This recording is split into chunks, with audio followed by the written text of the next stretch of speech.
Hello and welcome. Namaste from New Delhi. You're watching DD India News Hour, India's voice to the world, and I'm Gautam Roy. Coming up over the next 1 hour. The Pakistan-occupied J&K unrest spills over to Islamabad as the police assault PoJK lawyers protesting outside National Press Club in Islamabad. Journalists declare black day over attack on press freedom. An unnamed Hamas official says the group still needs time to study Donald Trump's Gaza peace plan, agreed by Israel's Netanyahu as the US president's 3 to 4 days deadline approaches end fast. US government shutdown enters day 3. President Trump to meet ex-budget chief on federal agency cuts signals they may be permanent. The White House warns of mass layoffs. And Taylor Swift drops her 12th studio album, The Life of a Showgirl, a collection of bouncy pop songs about love, marriage, success and score settling.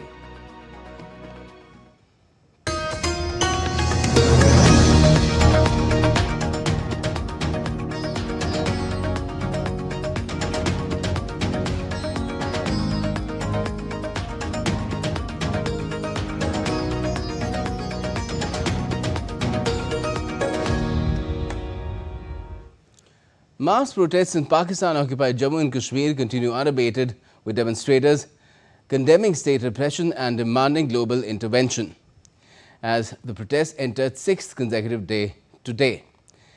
During the past 24 hours, Pakistan-occupied J&K has witnessed significant unrest despite the commencement of negotiations between the Pakistan government and the Jammu and Kashmir Awami Action Committee.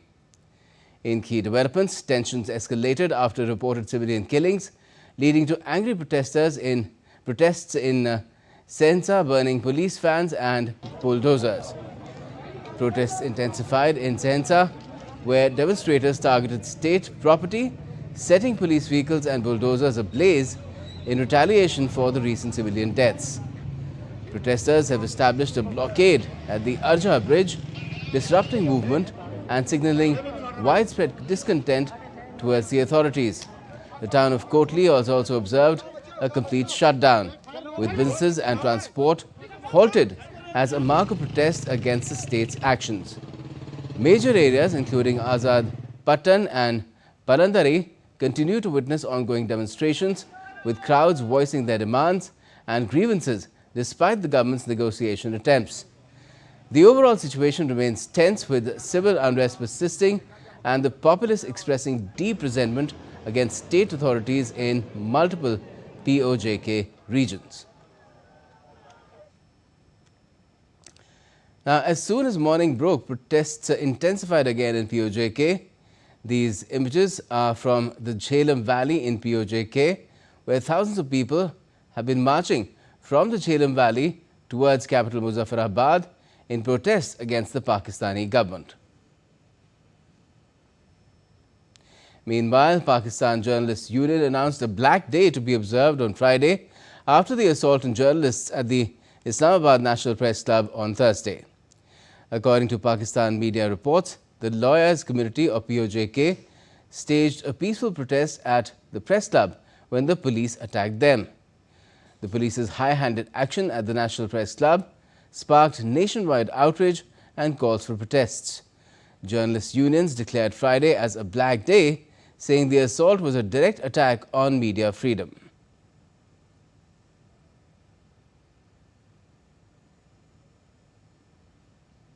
In addition, at a UN Human Rights Council side event titled Enforced Disappearance in Pakistan, Amplifying Voices, Demanding Justice, Global Action, experts branded Pakistan a rogue state for rampant extrajudicial killings, torture and abductions. Chongshi Joseph, Executive Director of the Center for Human Rights and Peace, decried the abuses as war crimes, urging UN sanctions and intervention to uphold the UN Charter and Anti-Disappearance Convention. With the coming into existence and coming into force of the Convention on the against all enforced disappearances, I think it is a very serious crime. Pakistan is becoming alarming really becoming alarming. What we get the statistics, extrajudicial killings, torture, detention in unknown places, irrespective of who they are, and all this detention with the consent and the acquiescence of the state means that the state is becoming a rogue state. Pashtun activist Fazlur Rahman Afridi revealed over 6,500 confirmed Pashtun cases, with 300 verified by the UN but ignored by Islamabad. Pashtun activist Fazlur Afridi said more than 300 cases of enforced disappearances were verified and confirmed by the UN and communicated to Pakistan, but the government of Pakistan has not responded satisfactorily. Meanwhile, PoJK, Khyber Sindh Baloch activists exposed Pakistan's rampant enforced disappearances, urging UN compliance.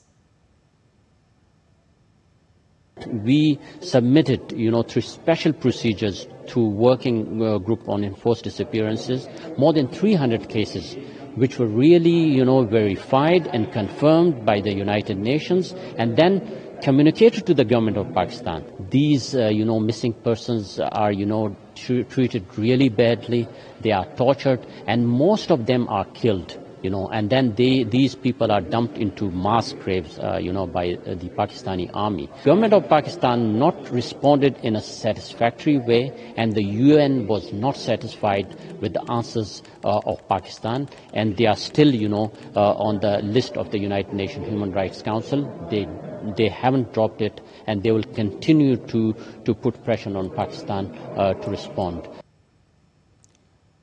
Meanwhile, Jamil Maqsood, leader of the United Kashmir People's National Party from Pakistan-occupied Kashmir, also denounced Pakistan as a rogue state, highlighting decades of oppression, human rights violations. Pakistan is a rogue state. It has a history of oppressing people. Pakistan did not allow its own people, its federating units.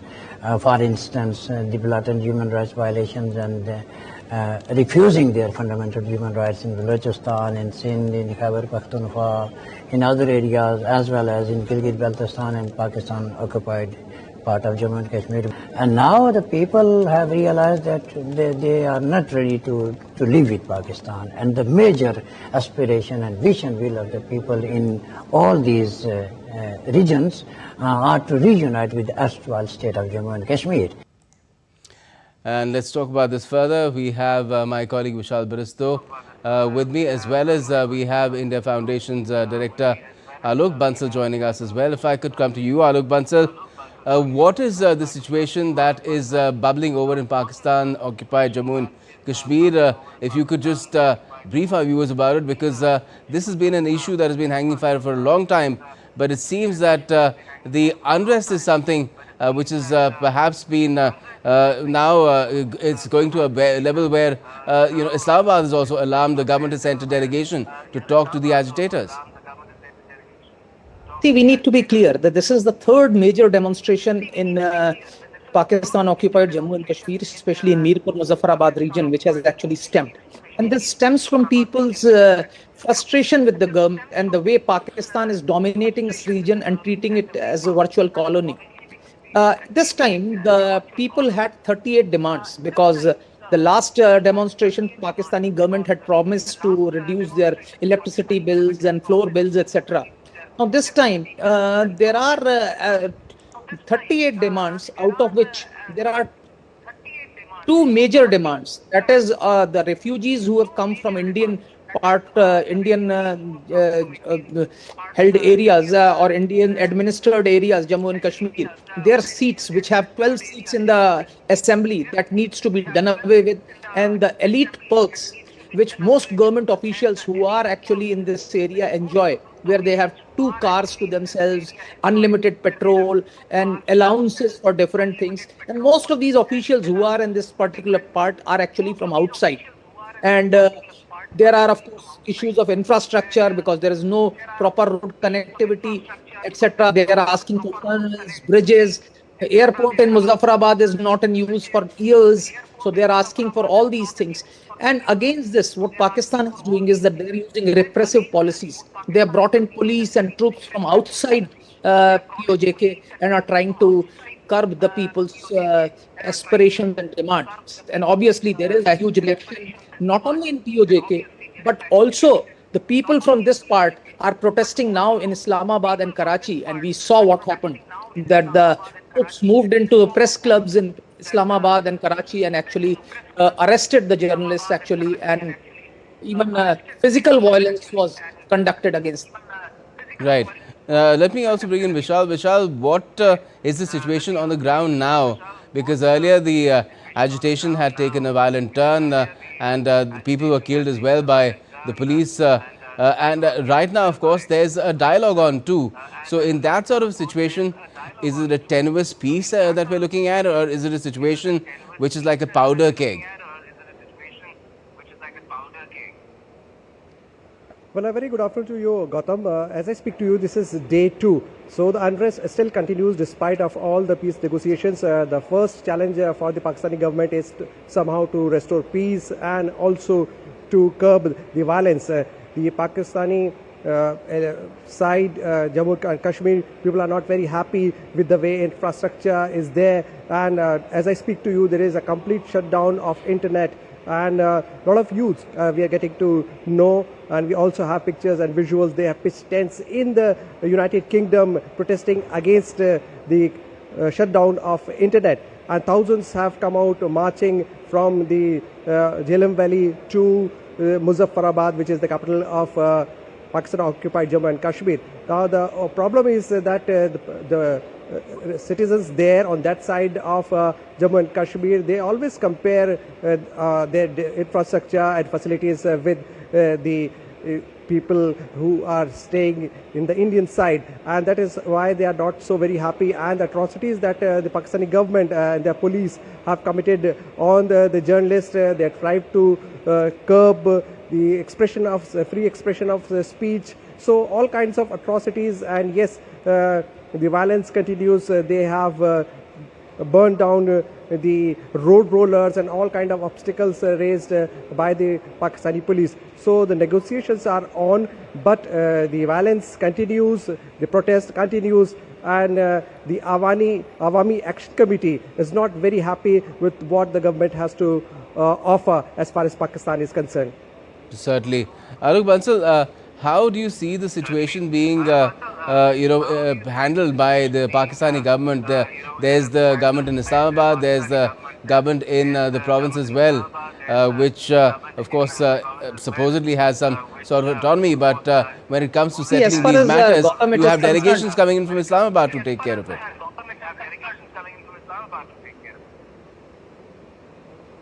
See, as far as the Islamabad's actions are concerned, Islamabad has always used a sledgehammer to kill a fly. And that's what is happening. In fact, we are seeing that the reaction from the Pakistani state has been overwhelming, where they have actually gone after journalists in Islamabad, Karachi. They've killed people, civilians have died in firing. And that has created a huge, huge issue. And I think that needs to be rectified. Yes, but do you think that is something that will be done this time around? People are very agitated. It does seem that they will not give up unless their demands are accepted, especially about privileges. There are reports from the ground. I was reading that government officials these days are not even taking, for the last 2-3 days, are not even taking their official vehicles because they fear they'll be attacked. They're hiring bikes to get to work. See, there is no doubt. I think the demands are very valid, and I don't think so Pakistani elite, because these officials are basically Pakistanis. They are not from this region. They will be willing to give up their perks and privileges. At the same time, these 12 seats allow these people who are living in Pakistan to actually control this region. And that's why the people are demanding that these seats must be done away. Because please understand, these 6 seats are for people from Kashmir Valley who are living in Pakistan, 6 seats for people from Jammu region living in Pakistan, and they sit in the assembly in Muzaffarabad. So that's why the people are demanding that they should not be allowed to participate in these proceedings and they should be done away with. But these are the two demands which are very complicated and have not been accepted by Pakistani government till now. So to my mind, the confrontation is likely to last for a very, very long time. But Alok Bansal, there is of course what's happened in the sidelines of the UNHRC as well, where Pakistan has been labelled as a rogue state. But at the same time, we see Pakistan, which was at one point was completely isolated, once again being embraced by Donald Trump in Washington DC, and the Saudis now have a defence pact with Islamabad. So how is that happening? See, as far as US is concerned, as you know, US is going through a very, very different phase right now, where personal benefits, personal aggrandizement is actually controlling Pakistan's policies. And Pakistan's army chief has found out a way of pandering to President Trump's ego, and that's actually helping them. And so I think that is facilitating. But Saudi Arabia actually having a defense pact with Pakistan is a very, very significant development. And I think this shows that firstly, Saudis now don't trust Americans to provide them defense cover. And secondly, to some extent, I think Pakistan has managed to peddle to the world that its defensive capabilities and its nuclear umbrella is available for hire. Right. Dangerous development indeed. Thank you so much for joining us, Alok Bansal. I'm told you have to be elsewhere, so we have to let you go. Let me come back to Vishal. Vishal, again on the ground, what is the sense that you're getting? Because as we could make out from the images that have come in and the inputs that we're getting, people are really agitated, and this time around they're in for a fight, a fight to finish. Well, absolutely well said, Gautam. Fight to finish, because they are fighting for their right, and they've been taken for granted for a very long time. And as I speak to you, the protest continues at Ajar Bridge, Azad Pattan, Ajar Bridge, Kotli. Now, these are the areas that are most affected, and that is why it is there in the news. And Pakistan government for long have been trying to suppress the emotions and the voices of the people. But there's a blackout even now. People have come out on the streets, and the visuals say it all. Yeah.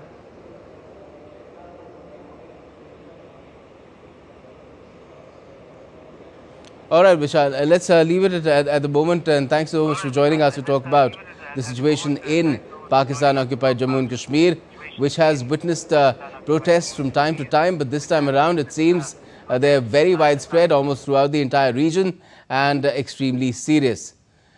Now, still to come on DD India News Hour.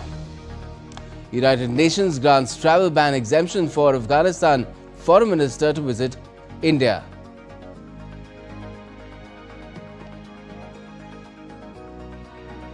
Media reports say that the European Union may unfreeze some sanctioned Russian assets to compensate Raiffeisen Bank. And hip-hop mogul Sean Diddy Combs is set to be sentenced and faces the possibility of years in prison later today.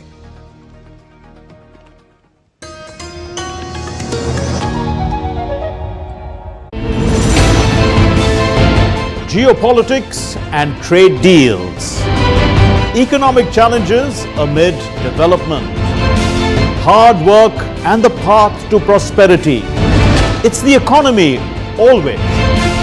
Between walkers, money is what money does and says. Supply creates its own demand. Between the bulls pulls and bears tears. When supply chains globalization and India rises to the podium. We'll get you centered with the economic brief at 8 p.m. every Thursday on DD India. Jharkhand will mesmerize you with majestic nature, rich heritage and colorful culture. Hello. Johar. It fits perfectly. Thank you. Full workout ho gaya. Ready?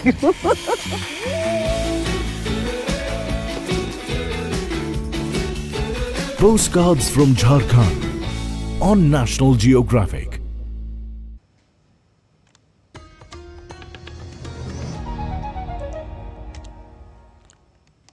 Welcome back. You're watching DD India News Hour. I'm Gautam Roy. Now, days after US President Donald Trump secured Israeli Prime Minister Benjamin Netanyahu's backing for a US-sponsored peace proposal to end a nearly 2-year-old conflict in Gaza, a Hamas official has said on Friday that the group still needs time to study the proposed plan. Earlier, President Trump gave the Hamas an ultimatum of 3 to 4 days to accept his plan to end the conflict. The plan calls for a ceasefire, the release of hostages within 72 hours, Hamas's disarmament, and a gradual Israeli withdrawal from Gaza. This will be followed by a post-war transitional authority headed by Donald Trump himself. World powers, including Arab and Muslim nations, have welcomed the proposal. Mohammed Azal, a member of the Hamas's political bureau, said in a statement on Friday that the plan has points of concern and we will announce our position on it soon. Sources said the Hamas's leaders also want international guarantees for a full Israeli withdrawal from the Gaza Strip and guarantees that no assassination attempts will be made inside or outside the territory.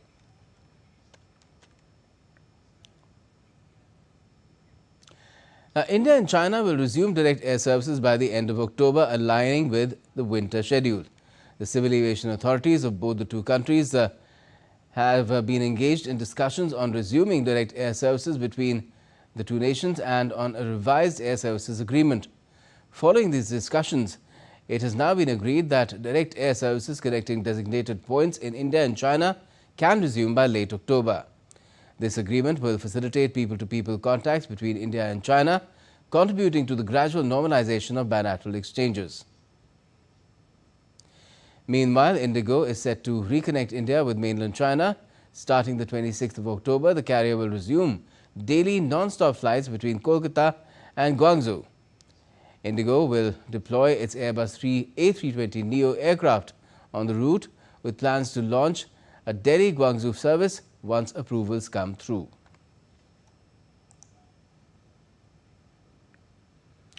The United Nations Security Council has approved travel ban exemptions for Afghanistan Foreign Minister Amir Khan Muttaqi to visit India in October. The Foreign Minister of Taliban regime in Afghanistan, Amir Khan Muttaqi, is expected to visit India in the coming days after the United Nations Security Council approved an exemption to the travel ban imposed on the Taliban leader. A waiver was sought for Muttaqi's visit last month from the 1988 Sanctions Committee under the UNSC. However, it was not granted due to lack of consensus amongst the members. Under Security Council Resolution 1988, certain individuals linked to the Taliban are subject to travel bans. However, the resolution allows the Council to grant exemptions for official duties or medical reasons. Taiwan's Ministry of National Defense has reported detecting 6 People's Liberation Army aircraft and 7 People's Liberation Army Navy vessels operating around the island until 6 a.m. local time, heightening concerns over Beijing's aggressive posturing. One of the aircraft sorties crossed the median line into Taiwan's southwestern air defense identification zone, prompting swift monitoring and response from the Republic of China's armed forces. This follows Thursday's detection of 11 PLA aircraft, 8 PLAN vessels and 2 official ships, underscoring a pattern of frequent incursions. Meanwhile, a cautious Philippines is closely watching China's actions regarding a nature reserve at the disputed Scarborough Shoal in the South China Sea. China recently announced its approval for creating a nature reserve at the disputed shoal, claiming it's needed to conserve the shoal's ecosystem. Philippines Armed Forces Chief General Romeo Brawner said that China's plan is a pretext for occupying the shoal, a move closely watched by Philippines as the country does not want a repeat of 1990 mischief-free occupancy.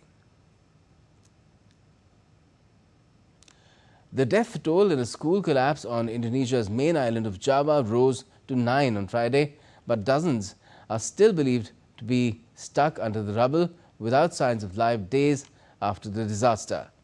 Part of the multi-story boarding school in the town of Sidoarjo collapsed suddenly on Monday as students gathered for afternoon prayers, leaving rescuers racing to find dozens missing in the rubble.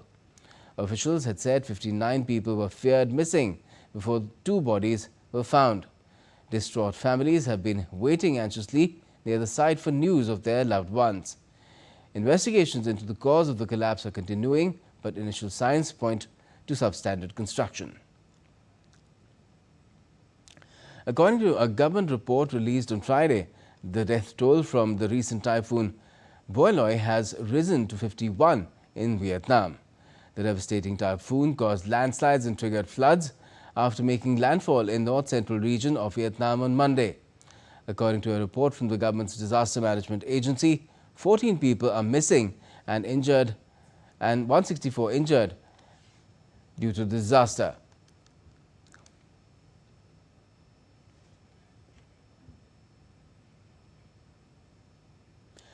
Now let's get you some updates from the US as a stalemate continues in the federal government shutdown after Democrats have stood firm on healthcare demands. The government shutdown entered into day 3 with no signs of any imminent resolution as Republicans and Democrats traded accusations of who is to blame for the funding lapse. Earlier, US President Donald Trump on Thursday warned that federal workers could be fired and projects cut if the government shutdown continues. In an interview to US News Channel, Trump said that he's threatened mass layoffs and proposed to make irreversible changes to important democratic programs. Well, there could be firings, and that's their fault, and it could also be other things. I mean, we could cut projects that they wanted, favorite projects, and they'd be permanently cut. So you could say, a lot of people are saying Trump wanted this, that I wanted this closing, and I didn't want it. But a lot of people are saying it because I'm allowed to cut things that should have never been approved in the first place, and I will probably do that. And Trump also took to his platform through social, saying that he would meet former Budget Director Russ Vought to discuss which federal agencies to target for cuts. Taking the government shutdown as an opportunity, Trump is looking to reshape the federal workforce and punish detractors. Trump posted on social media saying he's focusing on which Democrat agencies can be slashed. Senate Democrats are expected to block a GOP-backed short-term funding bill again when they vote on Friday, and the Senate is not expected to be in session this weekend. The shutdown is expected to delay the release of the September U.S. jobs report, which was scheduled for Friday.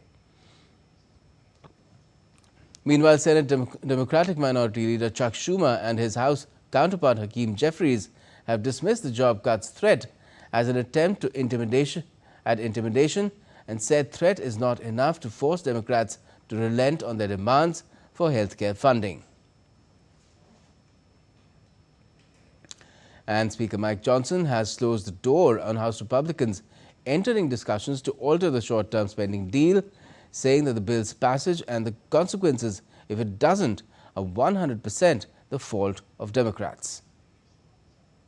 People say, why aren't you negotiating with Schumer and Jeffries? Because I quite literally have nothing to negotiate. There's nothing I can pull out of the bill that was a Republican priority to say, oh, we won't do that. Why don't you guys vote for it now? I don't have anything. I didn't put anything in it to send it over. I'm stunned. I'm stunned that they have decided to shut the government down and hurt people. Now, the shutdown began on Wednesday after Republicans and Democrats in the Congress failed to agree to a new spending plan. This is the first government shutdown in almost 7 years. The government shutdown, the 15th since 1981, has led to the suspension of scientific research, economic data reports, and a wide range of other activities and benefits to people. Now, Donald Trump has declared that the United States is engaged in an armed conflict with drug cartels, according to a notice sent to Congress following recent U.S. strikes on boats off Venezuela. The letter is designed as a legal justification for at least 3 strikes in international waters, which have killed at least 14 people. The administration labels these cartels as non-state armed groups and terrorist organizations, describing suspected smugglers as unlawful combatants.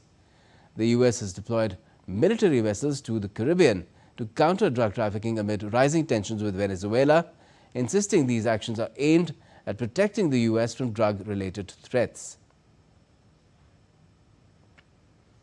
U.S. tech giant Apple removed popular apps like IceBlock from its App Store on Thursday, following demands from the Trump administration's Justice Department, which cited severe risk to immigration agent safety amid escalating violence. The apps, downloaded over 1 million times since April, allowed anonymous reporting of U.S. immigration and customs enforcement movements surging in popularity during Trump's mass deportation campaign, which has rounded up thousands. Criticism intensified after a 24th of September shooting at a Dallas ICE facility, which killed 2 detainees and injured another. The shooter used ice block beforehand, according to officials. A 700% spike in attacks on agents was reported from early 2024 to 2025.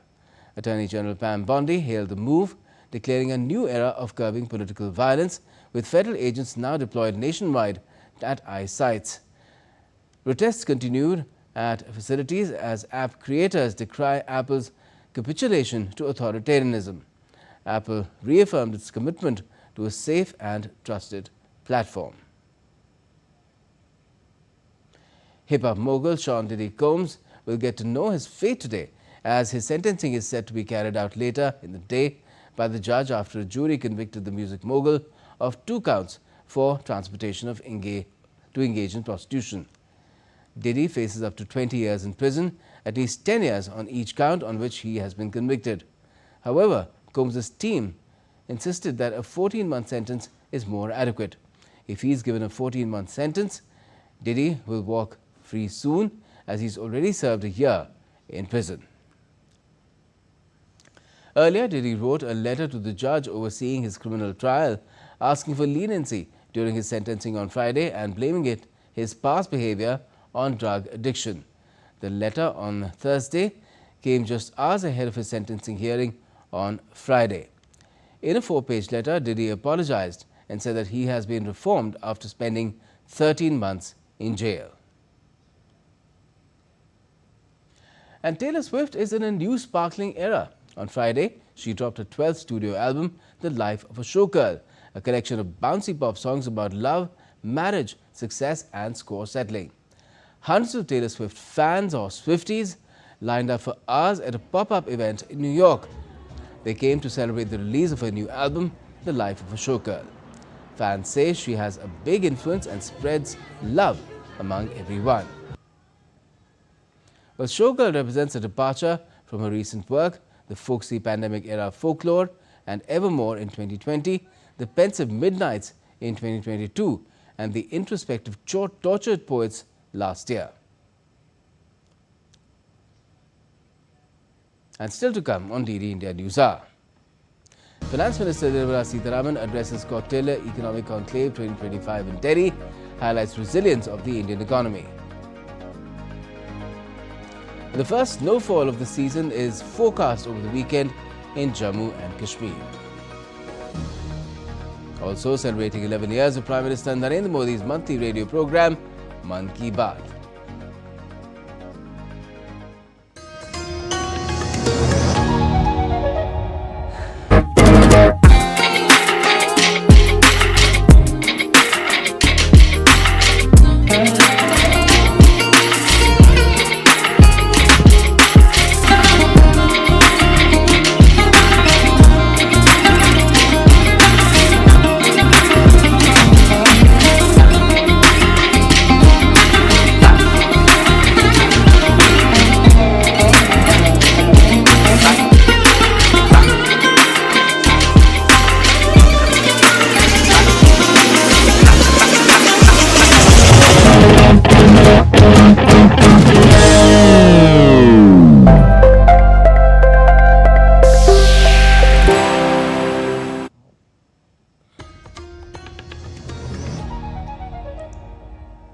Welcome back. You're watching DD India News Hour. I'm Gautam Roy.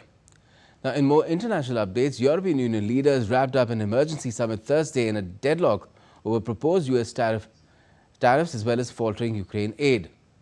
Transatlantic tensions boil amid Trump's re-election threats.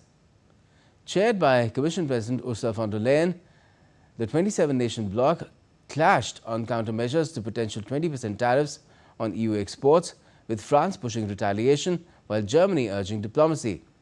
At the summit, a 50 billion euros Ukraine package was stalled over Hungary's vote, delaying arms deliveries. And in the latest, Poland has announced unilateral 2 billion euros in aid, bypassing EU consensus. NATO allies voiced alarm, with French President Macron warning of economic warfare. Von der Leyen called for Brazilian solidarity in closing remarks, scheduling follow-up talks for next week.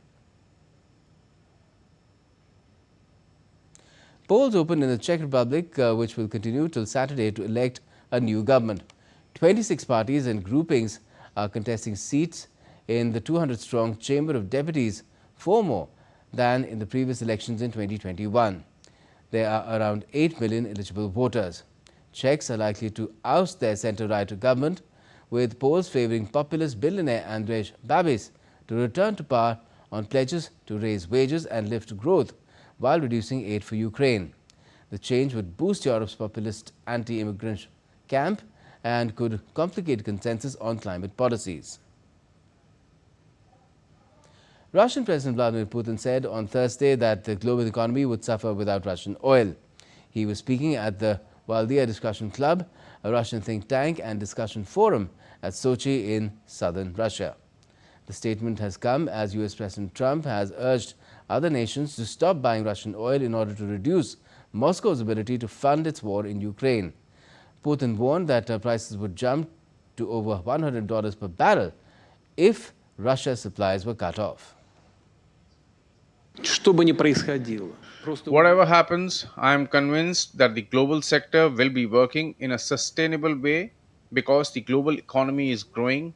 The demand in primary energy sources such as uranium for nuclear power stations, oil, gas, coal will be increasing, and that means global markets will in any case be consuming these energy resources.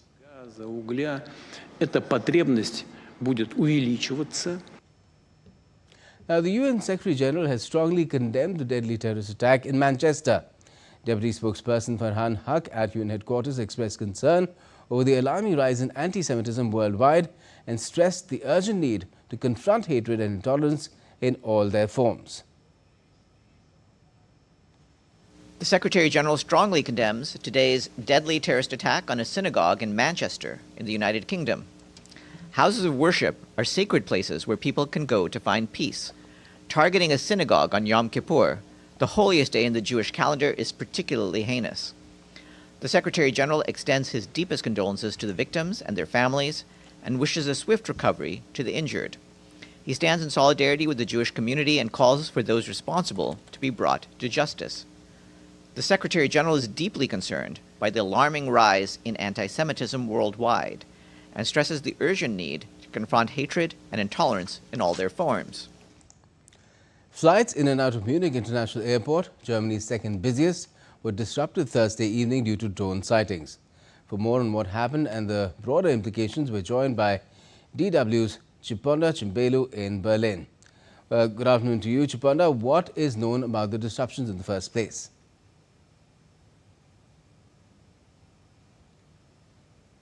Thanks for having me. Well, Munich International Airport reopened in the morning, actually. That was after halting operations on Thursday evening. Now, the airport released a statement earlier today saying that drone sightings on Thursday evening had forced air traffic operations to halt flights, and that led to the cancellation of 17 flights and disrupted travel for nearly 3,000 passengers. Now, Munich Airport is Germany's second biggest hub for international travel after Frankfurt International. And more than a dozen flights that were scheduled to arrive at the airport were diverted to other cities, including Frankfurt and Vienna in Austria. Now, the timing couldn't have been worse. Munich is hosting its world-famous beer festival, Oktoberfest, which ends on Sunday. But the disruption is, of course, also a major concern because we have seen similar incidents at other European airports recently. For instance, Denmark and Norway also shut their airports at the beginning of last week because of drone sightings. And, Chiponda, how serious is this security threat? What's being done to tackle it?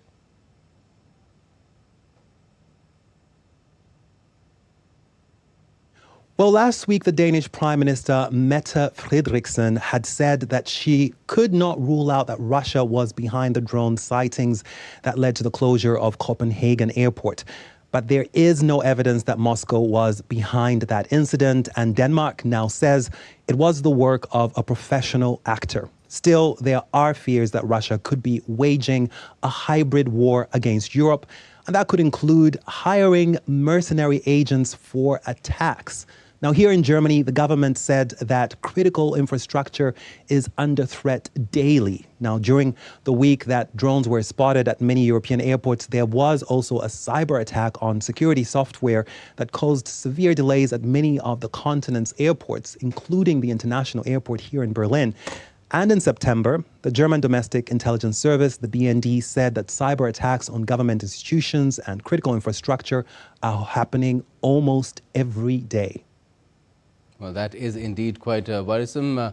Let's see what kind of a solution can be found for it. Thanks a lot for joining us from Berlin, Chiponda Chimbelu. Now let's take a look at some other stories making news around the world. A Thai criminal court handed a death sentence to former Thai Marine Ekalak Penoi. The sentence was later commuted to life imprisonment. The Marine was found guilty of premeditated murder and also of carrying and discharging a firearm in public. In Hanoi, one of Italy's most prestigious orchestras made its Vietnam debut with a grand concert featuring 70 artists and timeless opera classics. The event marked a milestone in cultural exchange between the two nations.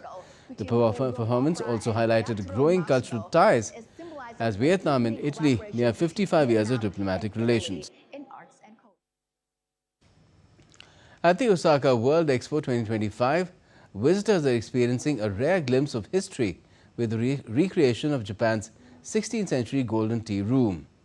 Once entirely wrapped in gold leaf, the structure has been carefully replicated by skilled artisans using modern techniques. Now, Finance Minister Nirmala Sitharaman has said India's goal is to become Viksit Bharat or developed India by 2047 through self-reliance, not by closing its economy. Addressing the inauguration of the 4th edition of the Kautilya Economic Conclave in New Delhi on Friday, the Finance Minister said the outcomes of the conclave have not only helped us in policy making, but also in holding global conferences. The G20 of 2023 stands out as a classic example. Honorable Prime Minister has actually set the two-track in motion, one being reaching by 2047 a position where you're able to say that you're a developed country, Viksit Bharat.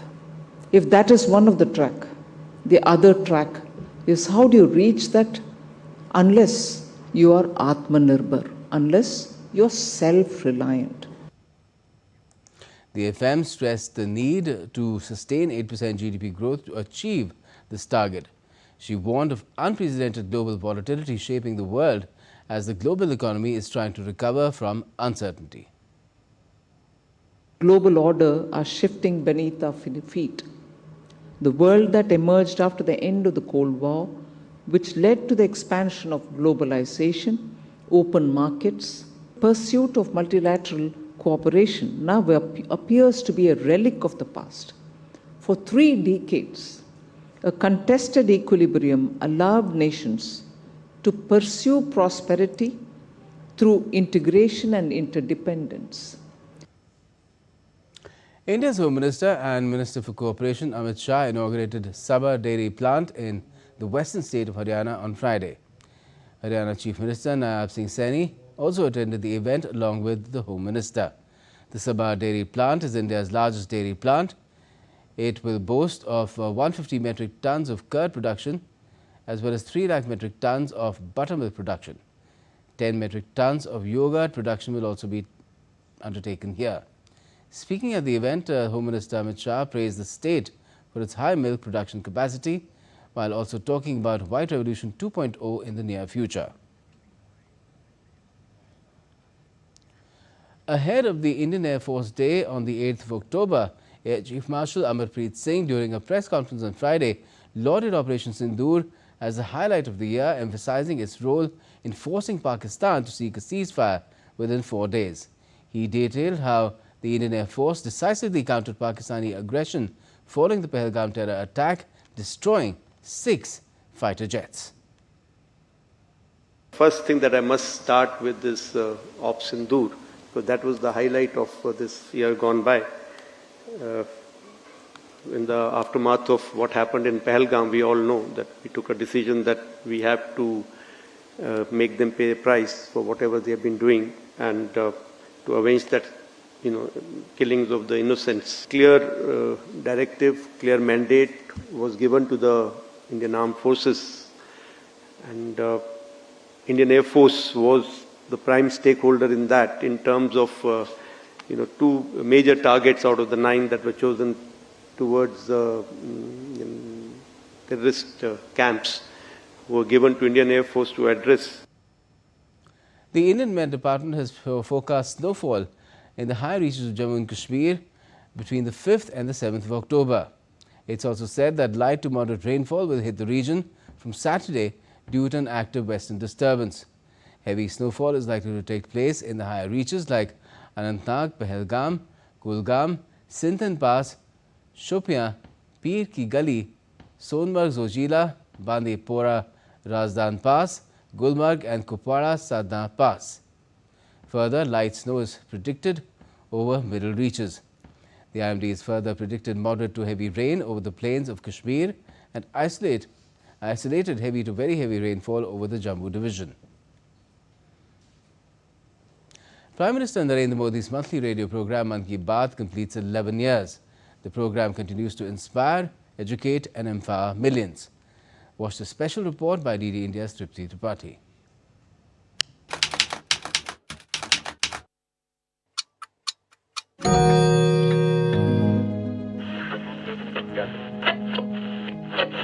मेरे प्यारे देशवासियों, नमस्कार।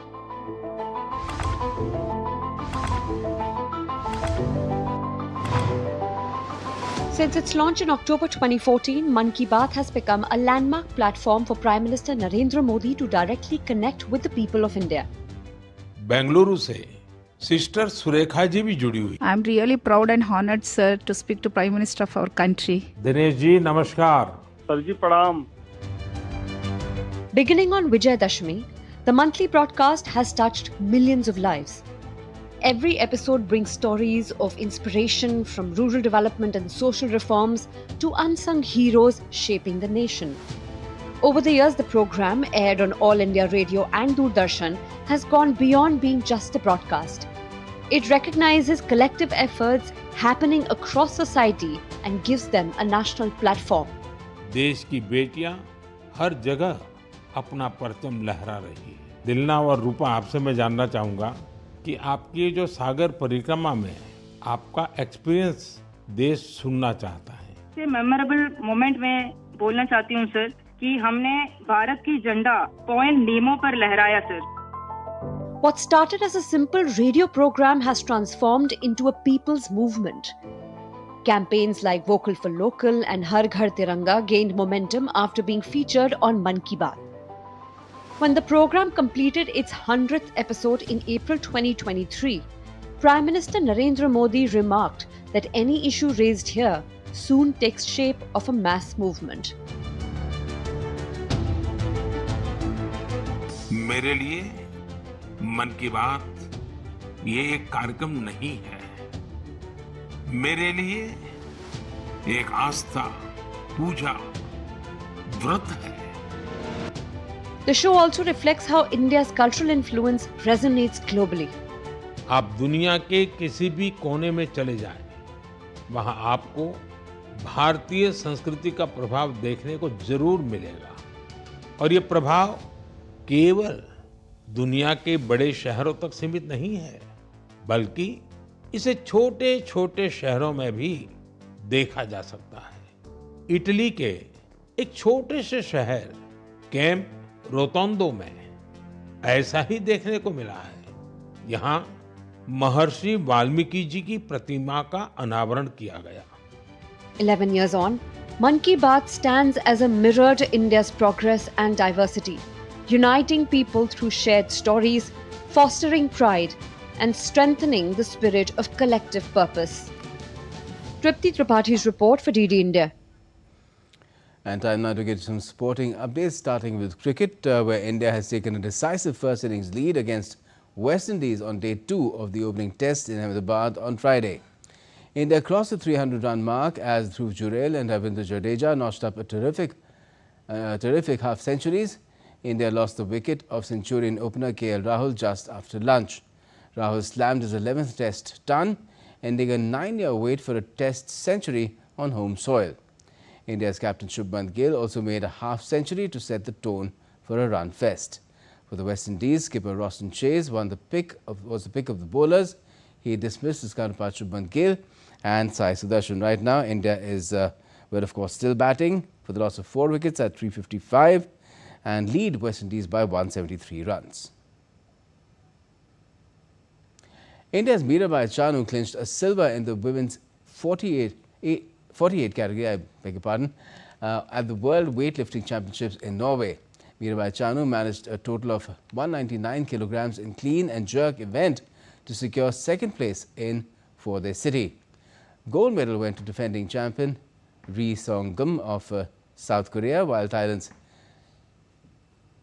Thanathorn Sukcharoen won the bronze medal. The win ended India's 3-year wait for a medal in the competition.